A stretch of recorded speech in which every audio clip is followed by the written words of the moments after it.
မျိုးဒါပေမဲ့အတိထားရာတာလီရှိ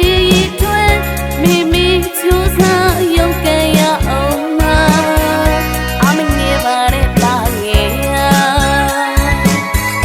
တာလီဒီလာမိမိဘဝရဲ့အရေးကြီးဆုံးကဘာကြီးတစ်ခုရဲ့ပါ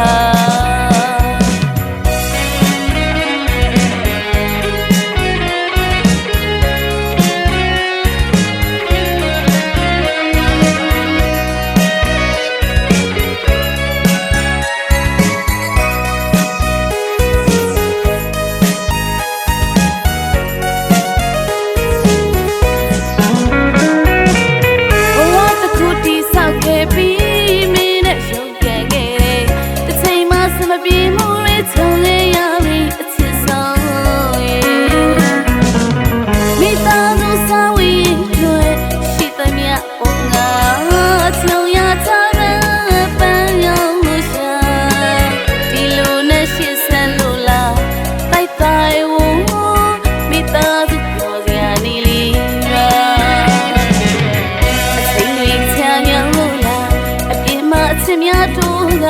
အချစ်တဲ့ဝေရှာရက်ဆက်ပြီးလားချစ်သူရာအတိတ်ဘဝခံကြမလားတော့ယခုဘဝမှာလေးချစ်သူနဲ့ဝေးဝေးရှင်နေမှထိုင်ရရင်းနေပါ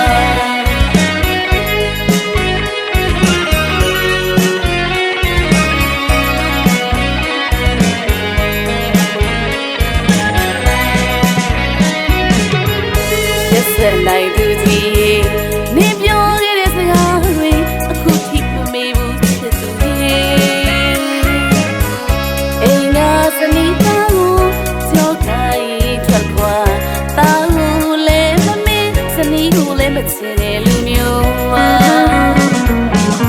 ဒါပေမဲ့အတိတ်ထားရာပါလီရှိတွင်